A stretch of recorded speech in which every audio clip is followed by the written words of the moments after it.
नमस्कार मित्रांनो. तर तुम्ही अकबर आणि बिरबलच्या खूप काही गोष्टी वाचल्या असतील किंवा ऐकल्या असतील. तर अशीच आपण एक गोष्ट चतुर बिरबलाची पाहूया. तर आपल्या गोष्टीचं नाव आहे बिरबलाची बादशाहाशी ओळख. एकदा बादशाहापुढे एका बहुरुपाचा खेळ चालला होता. बेगमही पडद्याआड बसून पाहत होती. सर्व दरबारी मंडळी चौफेर बसली होती. बहुरूपी सोंग वठवण्यात कुशल होता. लोक त्याचे कौतुक करत होते आणि बहुरूपी सर्वांकडून मोठमोठी बक्षिसे मिळवत होता.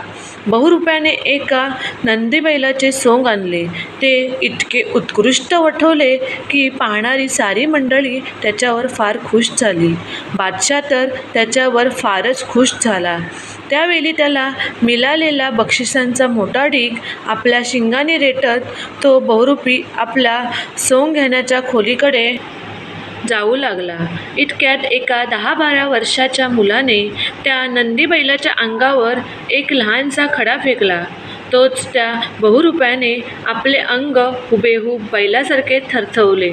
हे पाहून तो मुलगा अतिशय खुश झाला आणि त्या आनंदाच्या भरात त्याने आपल्या डोक्याची फाटकी टोपी त्या बहुरूप्याच्या अंगावर फेकली. बहुरूप्याने ही टोपी अगदी आनंदाने घेतली. आपल्या सोंगाची खरी परीक्षा फक्त याच मुलाने केली आहे असे त्याला वाटले. त्याने त्या मुलाचे कौतुक केले. बादशाहाने त्या मुलाला जवळ बोलावले व विचारले, "काय रे मुला, तू तुझी फाटकी टोपी त्या बहुरूप्याच्या अंगावर कशाला फेकलीस?" "सरकार, मी ती त्याला बक्षीस म्हणून दिली." "तू त्याला बक्षीस कशाबद्दल दिलेस?" "हुबेहूब बैलांचे सोंग वठवल्याबद्दल." "माझ्या परीक्षेला हा बैल उतरला." बादशाह म्हणाला. कसली परीक्षा केलीस तू?" मुलगा म्हणाला, "बहुरूप्याचे सोंग खरोखरच चांगले झाले आहे का हे मी खडा मारून तपासून पाहिले." बादशाह म्हणाला, "खडा मारून म्हणजे कसे?" "सरकार, त्याचे असे आहे, बैल, गाय, म्हैस वगैरे जी जनावरे आहेत त्यांच्या पाठीवर बारीक खडा मारला असता तो कातडीला लागताच ती जनावरे आपली कातडी थरथरतात. त्याचप्रमाणे मी खडा मारला असता या बहुरूप्याने हुबेहूब बैलाप्रमाणे आपली कातडी थरथरवली.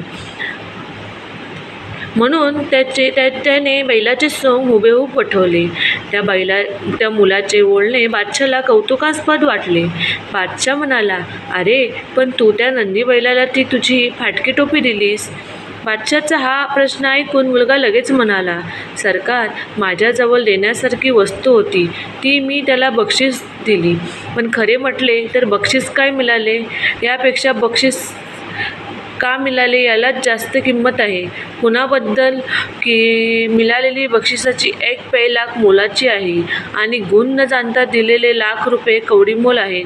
बादशाह म्हणाला, "फार हुशार आहेस. तुझे म्हणणे खरे आहे. काय रे, तू दरबारात नोकरीला राहशील का?"